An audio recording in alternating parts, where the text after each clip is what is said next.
Jack Mason wiped sweat from his forehead. As he trudged through the alien terrain of Proxima B, the red dust clung to his boots with each step. Around him, 5 other crew members from the mining colony scanned the landscape with their sensors.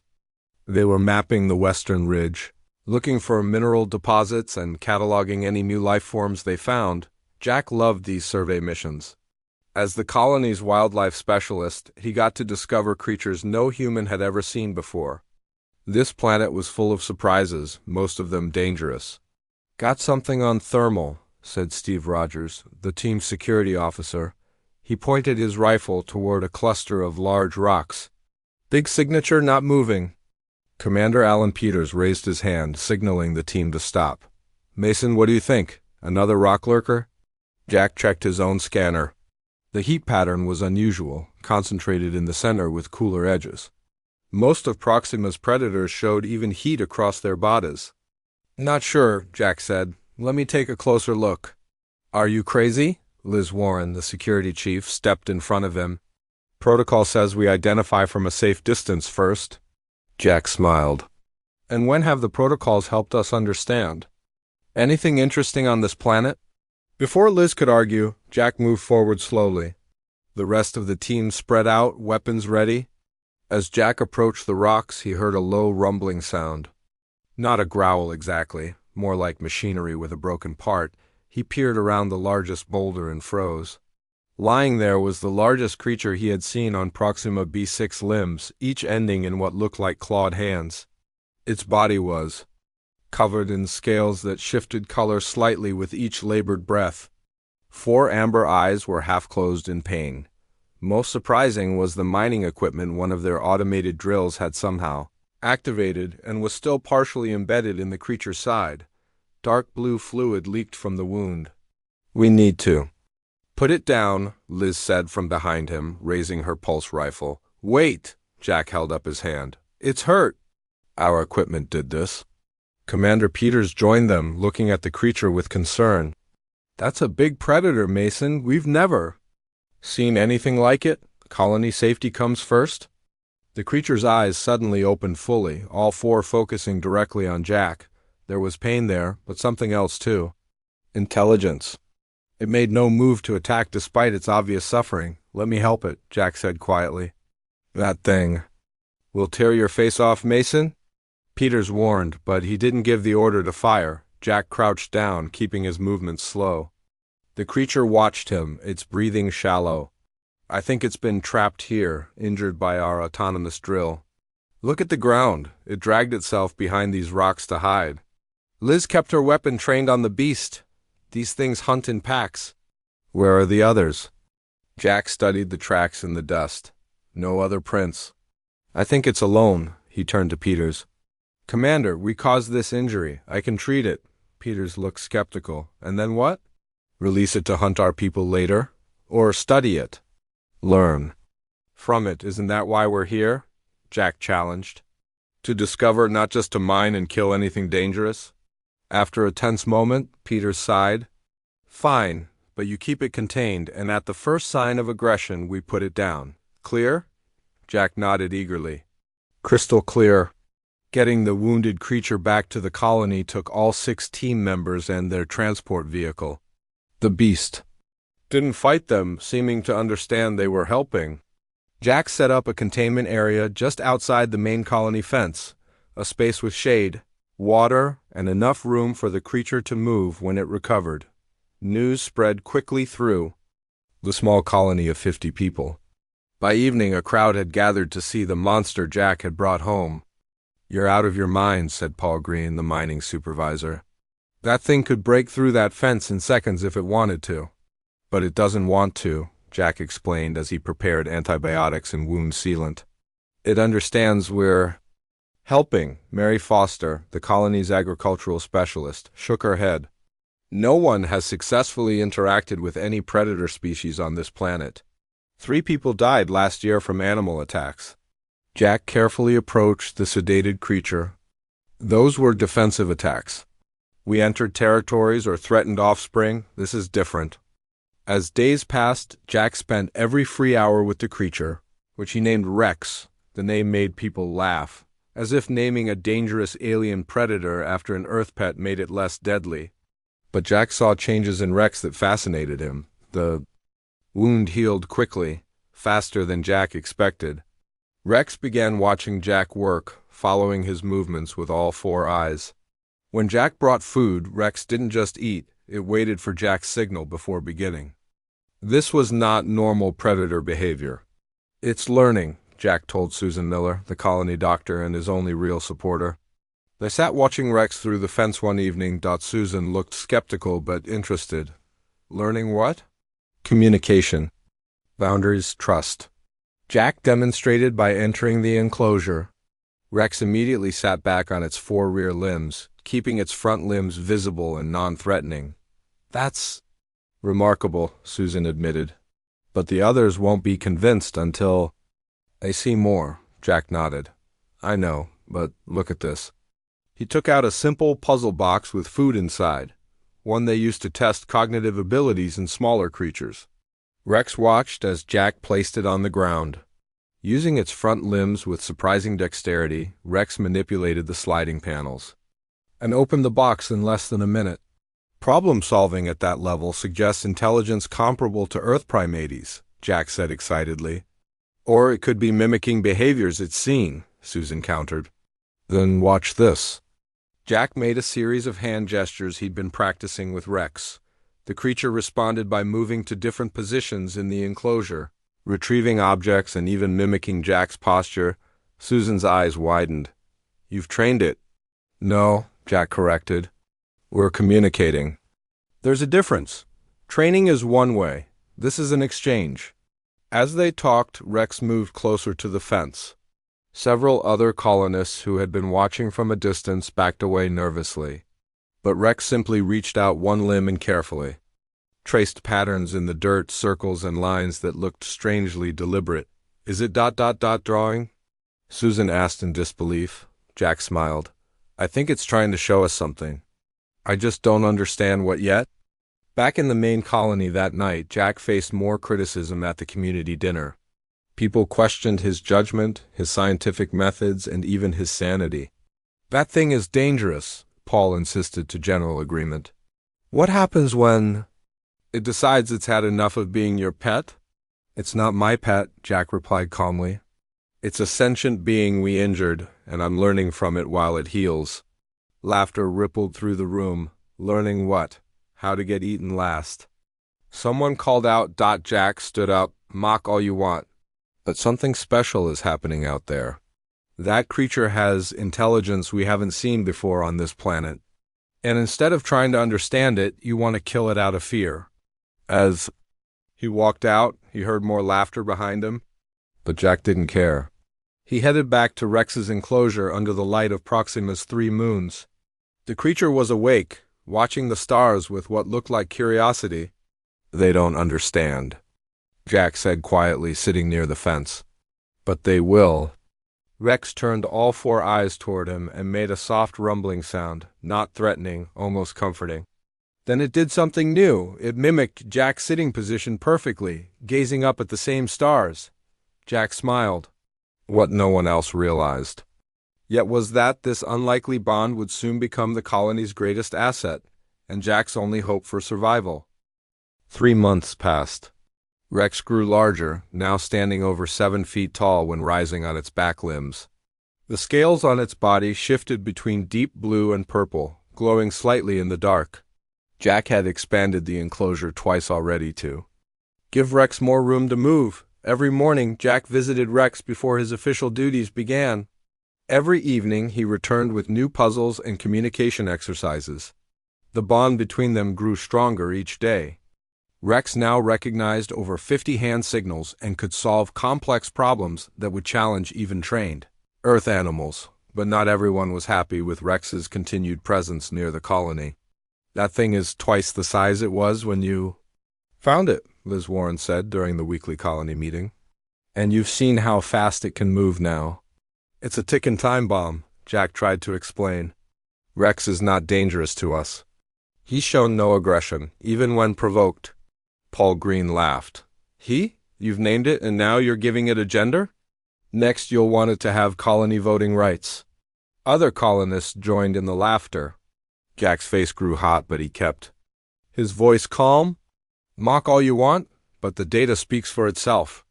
Rex has intelligence comparable to— Enough, Colony Director Grace Hudson interrupted. She was a fair leader, but practical above all else. The fact remains that we know very little about this species. Its size and strength pose a potential threat, regardless of its behavior so far. She turned to Jack with sympathy in her eyes. Mason, I appreciate your research, but safety must come first. I'm ordering the creature moved to a larger containment area 1/2 mile from the main settlement. Jack wanted to argue, but knew it would only make things worse. I understand. But I need to continue my work with Rex. Of course, Director Hudson nodded, but with additional security measures in place. After the meeting, Jack went straight to Rex's enclosure. The creature sensed his mood immediately, moving closer to the fence and making a low, questioning sound. We need to move you farther. Away, Jack explained, knowing Rex couldn't understand his words but would pick up on his tone. They're afraid of you because you're different. Rex tilted its head, 4 amber eyes blinking in sequence. Then it did something unexpected. It pressed one clawed limb against the ground and carved a perfect circle, then a straight line through. Jack stared. This was new. What are you trying to tell me? Over the next week, Jack supervised the construction of Rex's new enclosure. It was larger, with features that mimicked the creature's natural habitat based on what Jack had observed. Though farther from the colony, Jack still visited twice daily. The quarterly supply ship arrived, bringing new personnel and equipment. Among the new arrivals was Dr. Frank Holloway, an exobiologist sent by Earth's Interstellar Development Corporation. IDC, Holloway found Jack at Rex's enclosure the day after landing. He watched with obvious interest as Jack and Rex went through their communication exercises. Remarkable, Holloway said, approaching the fence. I've studied xenobiology for 20 years, and I've never seen anything like this bond you formed. Jack was surprised to find someone genuinely interested in his work. Rex is unique. His species shows signs of advanced problem-solving and possibly even symbolic thinking. Holloway's eyes lit up. The IDC would pay handsomely for your research and for specimen samples. We could bring this creature back to Earth for proper study. Jack felt uncomfortable with Holloway's tone. Rex stays here. And he's not a specimen, he's a living, thinking being? Of course, Holloway backpedaled with a forced smile. I simply meant your work deserves wider recognition. Perhaps we could collaborate? For the next few weeks, Holloway visited, often asking detailed questions about Rex's physiology and behavior. Jack shared some information but kept his most significant findings to himself. Something about Holloway felt wrong. Jack's suspicions grew when he arrived early one morning to find Holloway attempting to enter Rex's enclosure alone. What are you doing? Jack demanded, rushing forward. Holloway jumped, clearly startled. Mason, I was just hoping to observe the subject without human interaction, see its natural behaviors. His name is Rex, not the subject, Jack said coldly. And nobody enters this enclosure without me. Those are Director Hudson's rules. Holloway's friendly demeanor dropped for a moment. You're being territorial over a discovery that could advance human knowledge significantly. The IDC has resources you can't imagine. I don't care about resources. I care about Rex's well-being. Their raised voices had attracted attention. Rex was now at the fence, watching them with all 4 eyes. The creature seemed agitated, making a low rumbling sound Jack had never heard before. Is everything okay here? Susan Miller had arrived for her weekly medical check on Rex. Everything's fine, Holloway said smoothly. Just a professional disagreement. I'll leave you to your work. As he walked away, Rex followed his movement with intense focus. Later that day, Jack showed Susan something new. Watch this. He placed a tablet computer near the fence. Rex approached cautiously, then extended a limb through the fence opening. To Susan's amazement, Rex touched the screen deliberately, navigating through simple picture menus Jack had created. This shouldn't be possible, Susan whispered. The interface wasn't designed for non-human use. I think Rex's species may have evolved to manipulate objects with extreme precision, Jack explained. Notice how he uses the very tip of his claw, almost like a stylus. Susan shook her head in wonder.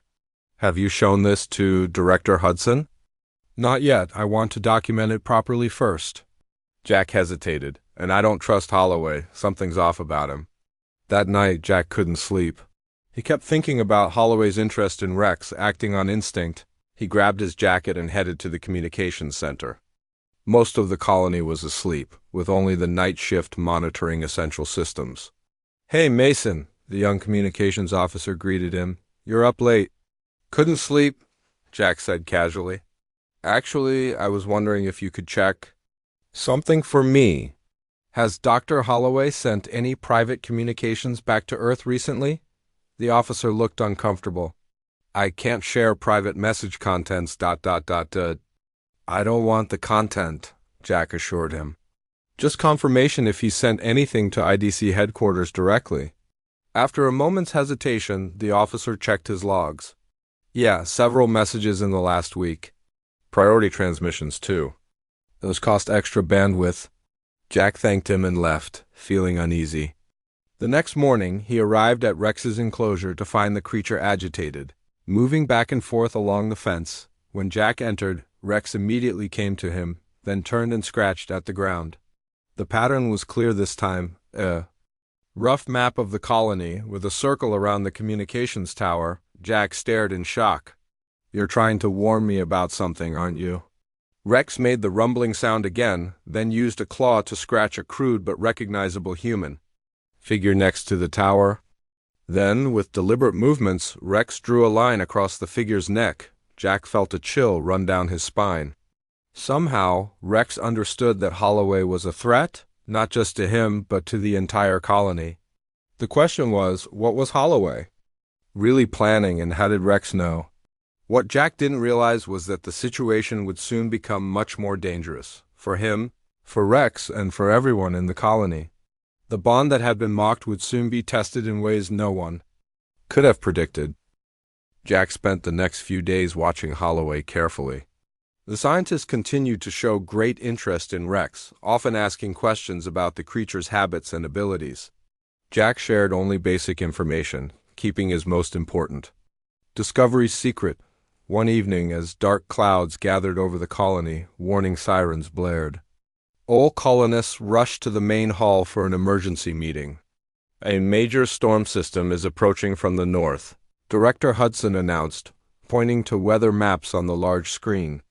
Wind speeds over 120 miles per hour with heavy rain. All non-essential personnel must move to the underground shelters immediately.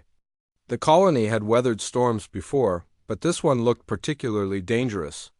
As people hurried to prepare, Jack worried about Rex. The new enclosure wasn't built for such extreme weather. Director, Jack approached Hudson after the briefing. I need to secure Rex's enclosure.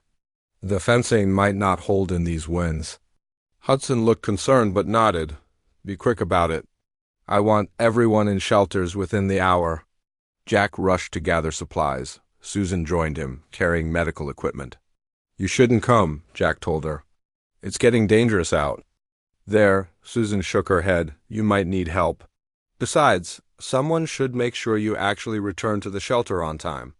They hurried to Rex's enclosure as the wind grew stronger. The sky had turned an angry purple-black and lightning flashed in the distance. When they arrived, Jack's heart sank. Part of the fence was already damaged, metal supports bending in the powerful gusts. Rex? Jack called out, scanning the enclosure. The creature was nowhere to be seen. Could he have escaped? Susan asked, raising her voice over the howling wind. Jack checked the fence line. No, look, the damage is bent inward, not outward. Something broke in, not out. They searched the enclosure with flashlights. Jack found tracks in the mud Rex's distinctive six-limbed prints, but also something else. Three-toed footprints he recognized immediately. Shriekers, Jack whispered. Proxima's most dangerous predators, named for their high-pitched hunting calls. They hunted in packs and had killed colonists before. Rex fought them off. Jack said, pointing to blue blood mixed with a darker fluid on the ground. "But where is he now?" A distant shriek answered his question. It came from the direction of the colony. "We need to warn everyone," Susan said urgently. They ran back toward the colony, fighting against the strengthening storm. Rain began to fall in heavy sheets, making it hard to see. Another shriek sounded, closer this time, followed by a different noise, a deep, rumbling roar that Jack recognized. "That's Rex." They rounded a rocky outcrop and stopped in shock. Ahead of them, at the colony's northern perimeter, a battle was taking place. Rex was fighting 3 adult shriekers, tall, muscular creatures with razor-sharp claws and teeth. The fence behind them was damaged, likely from the storm. Rex moved with surprising speed and coordination, keeping himself between the predators and the colony. One shrieker lunged at Rex, who caught it with his front limbs and threw it aside with tremendous strength. But the fight was 3 against 1, and Rex was already wounded. "He's protecting the colony," Susan said in disbelief. Jack started forward, but Susan grabbed his arm. "What are you doing? You can't help him." "I have to try." Jack pulled free and ran toward the fight. One of the shriekers noticed him and changed direction. Charging straight at Jack, he froze, suddenly realizing the danger. The creature was only 30 feet away when Rex intercepted it with frightening speed, tackling it to the ground. The 2 beasts rolled in the mud, Rex taking deep wounds but refusing to let the shrieker pass. Lights appeared behind them. The colony's security team had arrived. Chief Warren led them, pulse rifles ready. "Get back," she shouted to Jack and Susan. "Don't shoot Rex," Jack yelled back. "He's protecting us from the shriekers." Warren hesitated, assessing the situation. Rex had managed to drive 1 shrieker away, but was now bleeding heavily from multiple wounds. The remaining 2 predators circled him, looking for weaknesses. "It's true," Susan told Warren. "The shriekers broke through the perimeter fence. Rex is fighting them off." Warren made a quick decision. "Target the shriekers only," she ordered her team. "Support the ... larger creature. Security opened fire, driving 1 shrieker back. Rex seemed to understand they were helping. With renewed energy, he charged the last shrieker, forcing it to retreat into the storm. As the security team secured the damaged fence, Rex collapsed from his injuries. Jack rushed to his side, rain washing over both of them. "He needs medical attention." Jack shouted to Susan, who was already opening her kit. Warren approached cautiously, looking at Rex with new respect. "Your pet just saved lives?" "Mason, those shriekers could have reached the residential section before we even knew they were here." "He's not my pet," Jack said, helping Susan apply medical gel to Rex's worst wounds. "He's my friend." "For once?" Warren didn't laugh. They worked quickly to stabilize Rex. The creature remained conscious, his 4 eyes focused on Jack despite the pain. When they had done all they could, Jack faced a new problem. "We can't leave him out here in the storm," he told Warren. "He'll die." Warren looked thoughtful. "The old storage bay near the south entrance is empty. It's secure and sheltered." "You're suggesting we bring him inside the colony?" Susan asked in surprise. Warren nodded.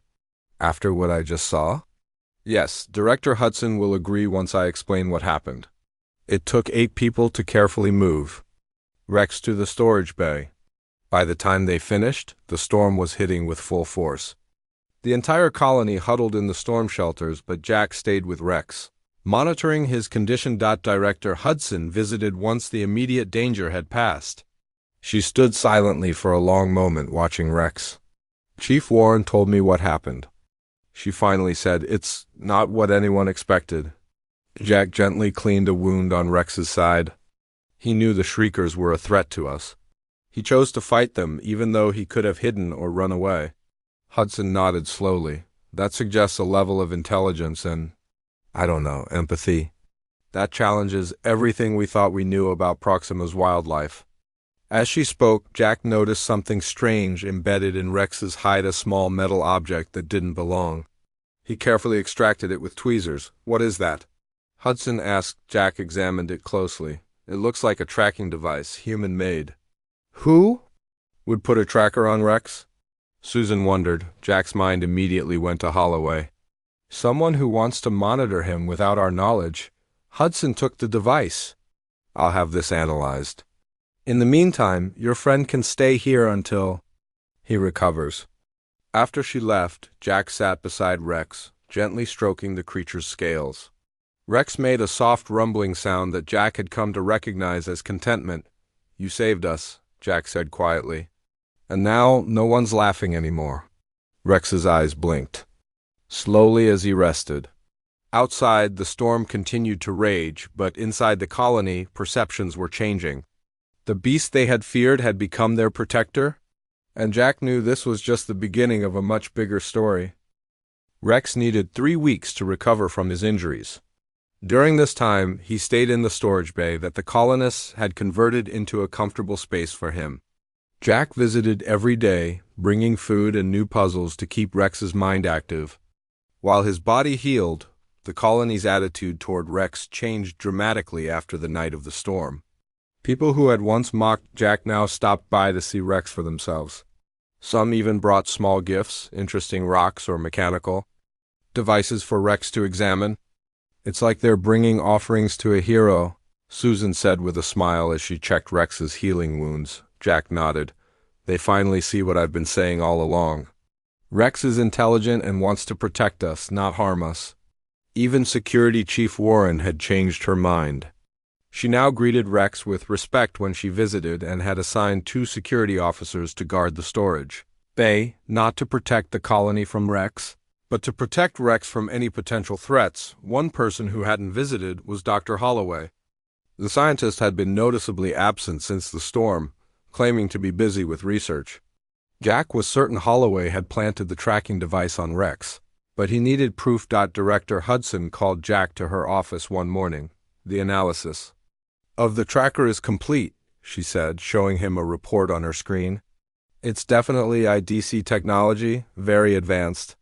But it doesn't just track location, it can monitor vital signs, brain activity, even hormone levels. Jack frowned.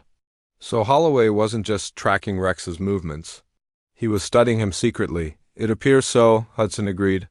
But we still don't know why? I need to see his research files, Jack said. If he's been collecting data on Rex without authorization, it will be in his personal records. Hudson hesitated. That's crossing a line, Mason. I can't officially allow you to access someone's private files. She paused, then added quietly, However, I will be in meetings all afternoon. Security codes for the research lab are updated on the 1st of each month. Jack understood. Hudson was giving him an opportunity without directly saying so. That afternoon, Jack entered the research lab. It was empty, with Holloway likely in his quarters. Jack quickly found Holloway's workstation and entered the security code. The screen lit up, showing dozens of files about Rex. As Jack read through them, his concern grew into anger. Holloway had been secretly studying Rex for weeks, collecting biological samples while the creature slept. Worse, he had been communicating regularly with IDC headquarters about the most valuable xenobiological discovery of the decade. Jack downloaded the files to his tablet. The most recent message made his blood run cold. Extraction team en route. Arrival in 3 days. Prepare specimen for transport. No witnesses. Jack was so focused on the screen that he didn't hear the door open. Finding anything interesting, Mason? Jack spun around. Holloway stood in the doorway, his friendly mask gone. His eyes were cold and calculating. You're planning to steal Rex, Jack said. And no witnesses. You're going to hurt people. Holloway shrugged. The IDC invests billions in these colonies. When we find something valuable, we collect it. Simple business. Rex isn't a thing to collect. He's a living, intelligent being. Living weapon, Holloway corrected. Your pet's fighting abilities against those shriekers proved what we suspected. Its species can be trained and controlled. The military applications are endless. Jack stood up. I'm taking this to Director Hudson. I don't think so. Holloway pressed a button on a small device in his hand. Alarms suddenly blared throughout the colony. Over the speakers, an automated voice announced, Warning, containment breach in Storage Bay 3, dangerous specimen loose. All personnel take shelter immediately. Jack's eyes widened. What have you done? Holloway smiled. Released a powerful sedative gas into your pet's new home. When security finds you, they'll see you access my files right when the creature went on a rampage. Such a tragedy. Jack pushed past Holloway and ran through the corridors toward Rex's bay. Colony personnel rushed in the opposite direction, seeking shelter from the supposed threat. When Jack reached the storage bay, he found the door sealed with emergency locks. "Rex!" he shouted, pounding on the door. He could see through the small window that the room was filled with a faint blue mist, the sedative gas dot to his surprise. The control panel suddenly lit up green and the door slid open. Susan stood there, override key in hand. "I heard the alarm and knew something was wrong," she explained quickly. "Rex has never shown any aggression inside the colony." They entered together, covering their mouths against the dissipating gas. The room appeared empty. "Rex?" Jack called out, worried that the sedative had hurt his friend. A low growl came from the shadows in the corner. Rex emerged slowly, moving as if in pain but still conscious. The sedative hadn't fully worked. "He's fighting the effects," Susan said in amazement. "That dose should have knocked out something 3 times his size." The facility-wide speakers crackled again. This time it was Holloway's voice. "Security team to research lab immediately. Mason has attacked me and released the creature." Jack looked at Susan desperately. "He's framing me." "The IDC is sending an extraction team for Rex. They'll be here in 3 days." Before Susan could respond, the bay door slammed open. 4 security officers rushed in, weapons raised.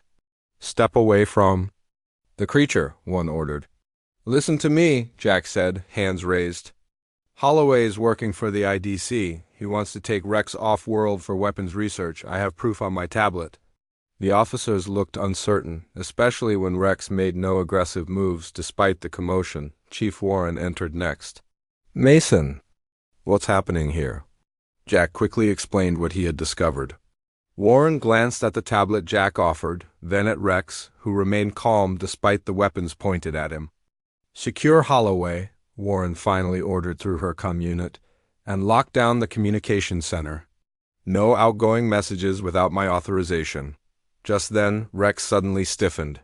His 4 eyes focused on something behind them. Jack turned to see Holloway in the doorway, holding a strange device. "Too late," Holloway said, pressing a button. Rex roared in pain, his body convulsing. Jack realized in horror that the tracking device must have another function. It could cause pain. "Stop!" Jack lunged toward Holloway. What happened next stunned everyone. Despite the pain, Rex moved with incredible speed. He leaped across the room, positioning himself between Jack and Holloway. With a powerful swipe, he knocked the device from Holloway's hand, crushing it. Instead of attacking further, Rex stood protectively in front of Jack, all 4 eyes locked on Holloway. His message was clear. He would not allow Jack to be harmed. Warren recovered first, ordering her team to restrain Holloway. "Take him to detention," she commanded, "and find anyone else who might be working with him." As Holloway was led away, Director Hudson arrived. She surveyed the scene with a grim expression. "How many people know about this?" she asked Jack. "Just us," Jack replied, gently examining Rex to make sure he wasn't seriously hurt. Hudson nodded. "Good, because we have a bigger problem now. If an IDC extraction team is coming, we need to prepare." Jack looked at Rex, who had calmed down and was now watching them all with intelligent eyes. "They're coming for him, and they won't take no for an answer." Hudson's expression hardened. "Then we'll need to give them an answer they can't ignore."